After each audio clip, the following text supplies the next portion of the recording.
सुप्रभात दोस्तों। स्वागत है आपका हमारे YouTube channel suffer with Bhupendra में। आज की क्लास में हम संबंधों के प्रकार टाइप्स ऑफ रिलेशंस के बारे में पढ़ेंगे।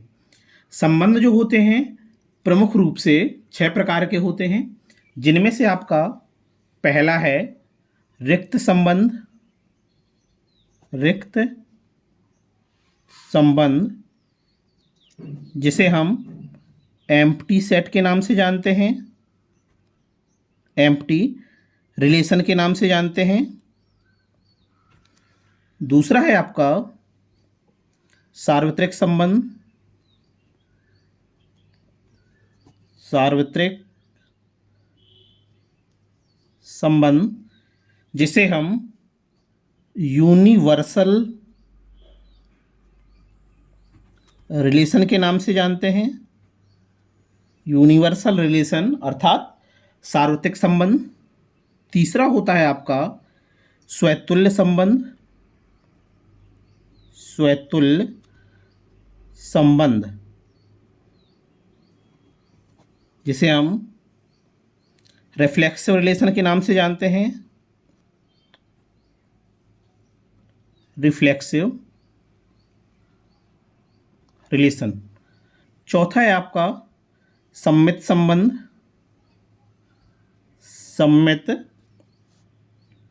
संबंध। सम्मित संबंध जिसे हम सिमेट्रिक रिलेशन के नाम से जानते हैं। सिमेट्रिक रिलेशन के नाम से जानते हैं। अगला है आपका संक्रामक संबंध। संक्रामक संबंध। संक्रामक संबंध जिसे हम ट्रांजिटिव रिलेशन के नाम से जानते हैं। और सबसे अंतिम संबंध बचता है आपका तुल्यता संबंध। तुल्यता संबंध जिसे हम इक्विवेलेंस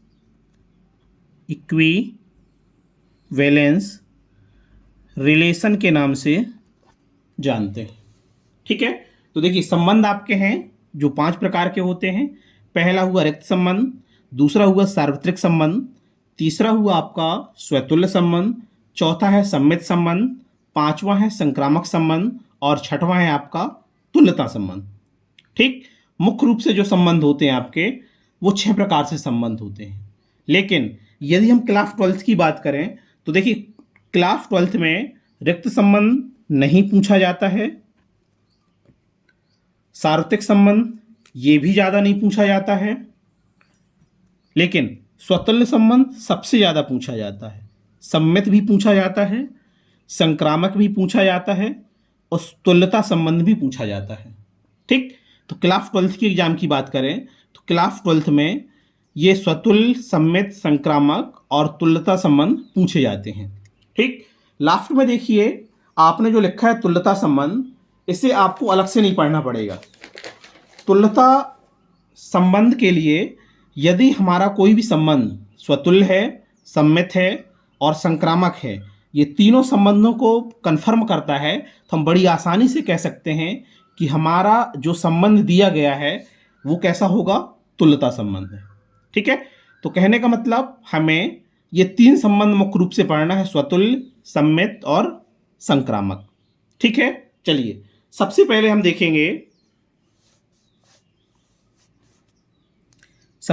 देखेंगे रिक्त संबंध को। रिक्त संबंध को जिसे हम एम्प्टी रिलेशन के नाम से जानते हैं। एम्प्टी रिलेशन के नाम से जानते हैं। ठीक है, हमारी जानकारी में होना चाहिए कि किस संबंध को किस नाम से जानते हैं और उसकी डेफिनेशन क्या होती है। ठीक, तो देखिए समुच्चय ए पर परिभाषित समुच्चय ए पर परिभाषित समुच्चय ए पर परिभाषित संबंध आर, समुच्चय ए पर परिभाषित संबंध आर एक रिक्त संबंध कहलाता है। एक रिक्त संबंध कहलाता है यदि ए का कोई भी अवयव, यदि ए का कोई भी अवयव, यदि ए का कोई भी अवयव ए के किसी भी अवयव से, ए के किसी भी अवयव से, किसी भी अवयव से संबंधित नहीं है,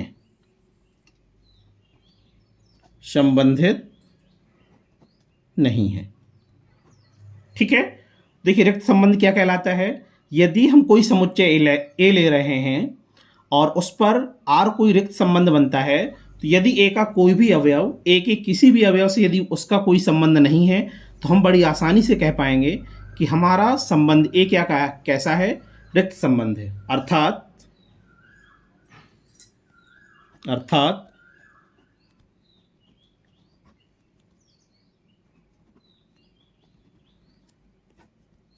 इसे हम इस तरह से भी दर्शाते हैं। कहने का मतलब ए का संबंध जब ए से ही निकाला जाए तो वो कैसा बनना चाहिए, रिक्त संबंध, अर्थात फाई के रूप में निकल के आना चाहिए। इसे आप इस तरह से भी दर्शा सकते हैं, ये मझले कोष्ठक के रूप में। मझले कोष्ठक को आप रिक्त छोड़ दीजिए, तब भी ये कैसा संबंध कहलाएगा, रिक्त संबंध कहलाएगा। ठीक, तो रिक्त संबंध को आप इस तरह से क्या कर सकते हैं, डिफाइन कर सकते हैं। ठीक है, यह हुआ आपका रिक्त संबंध। अगला देखिए, अगला संबंध है आपका सार्वत्रिक संबंध। अगला संबंध है आपका सार्वत्रिक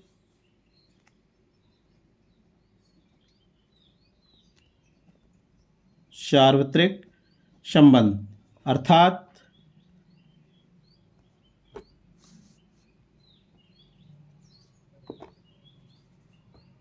यूनिवर्सल रिलेशन। ठीक, सार्वत्रिक संबंध को हम यूनिवर्सल रिलेशन के नाम से भी जानते हैं। तो देखिए, समुच्चय ए पर परिभाषित संबंध आर,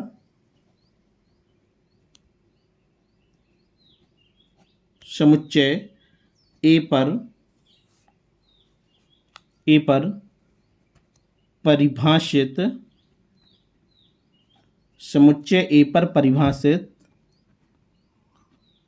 संबंध आर एक सार्वत्रिक संबंध कहलाता है। एक सार्वत्रिक संबंध कहलाता है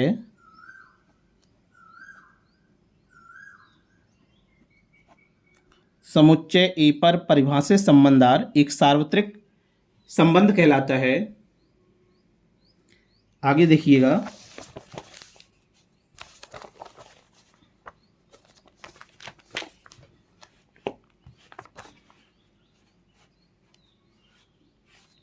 यदि ए का प्रत्येक अवयव, यदि ए का प्रत्येक अवयव, यदि ए का प्रत्येक अवयव ए के सभी अवयवों से, ए के सभी अवयवों से संबंधित है, ए के सभी अवयवों से संबंधित है, अर्थात रिलेशन आर बराबर ए क्रॉस ए, इस तरह से। ठीक, तो यदि समुच्चय ए का प्रत्येक अवयव ए के सभी अवयवों से संबंधित है तो कैसा संबंध कहलाएगा? आपका सार्वत्रिक संबंध कहलाएगा। ठीक, जैसे देखिए रिलेशन, हमने कोई सेट ए लिया, ए में यदि हमने 1 2 3 अवयव लिए, ठीक, और यदि हमें सेट ए का क्रॉस ए से ही करें तो देखिए क्या मिलेगा। सबसे पहले आ जाएगा 1 1 1 2 1 3 2 1 2 2 और यहाँ पे आ जाएगा 2 3 और यहाँ पे आएगा आपका 3 1 3 2 3 3। अर्थात ए क्रॉस ए से जितने भी संबंध बनेंगे वो सारे के सारे संबंध क्या कहलाएंगे? आपके सार्वत्रिक संबंध कहेंगे।